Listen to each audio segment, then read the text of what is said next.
Hi everyone, welcome to the Highlights from Ukraine podcast, your daily audio summary of the latest news reported in the Ukrainian media. My name is Artem, and here is the news. For 938 days, Ukraine stands strong against the forces of the Russian invasion. Dmytro Lubinets, Ukraine's Commissioner for Human Rights, informed about another brutal crime of the Russian forces in Ukraine, reports Deutsche Welle. The Russians used a sword to execute an unarmed Ukrainian prisoner of war with his hands tied with tape. Dmytro Lubinets stressed that such actions are a gross violation of the Geneva Convention relative to the treatment of prisoners of war. Lubinets said that he had sent letters to international organizations, the International Committee of the Red Cross and the UN, to record another human rights violation by Russia. The photo of an executed Ukrainian soldier was posted on social media on the morning of 17th of September. The soldier had been stabbed to death with a sword with the inscription quote-unquote "for Kursk" on it. Gray adhesive tape is visible on the soldier's hand, which means that his hands were probably tied before the execution. The photo shows a bloodied body lying on the road against the backdrop of damaged machinery and a house with smashed windows. It is not known exactly where this happened. Law enforcers launched an investigation into the situation. The Wall Street Journal data shows that the total number of Ukrainian and Russian military personnel who have been killed or injured since the start of the full-scale Russian invasion has reached approximately 1 million, reports Ukrainska Pravda. The publication notes that determining the exact number of casualties in the war is challenging because both Russia and Ukraine refuse to release official data, and sometimes publish figures that many find unreliable. According to a confidential Ukrainian estimate from earlier this year, the number of Ukrainian military casualties stands at 80,000 killed and 400,000 injured. Western intelligence estimates of Russian losses vary, with some data suggesting nearly 200,000 dead and about 400,000 wounded. The losses are causing problems for Russia as it uses waves of poorly trained soldiers to try to advance in Ukraine's east, while also trying to counter a recent Ukrainian incursion in the Kursk Oblast.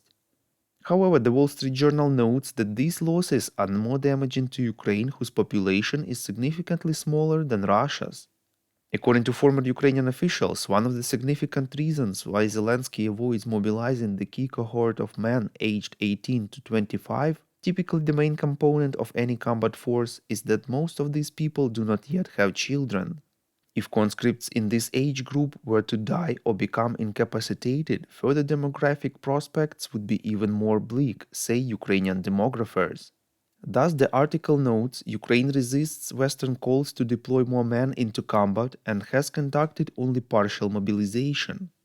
Government and military estimates suggest that the average age of Ukrainian soldiers now exceeds 43 years.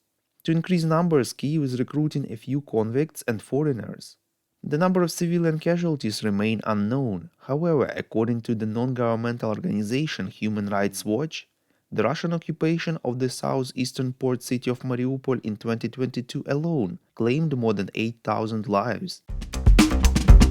We would really appreciate if you could recommend us to your friends and family, as well as share information on social media. This way more people would learn about the podcast and truth about Russia's invasion of Ukraine. President of Ukraine Volodymyr Zelensky informed in his evening video address that he held a meeting on the military component of Ukraine's victory plan.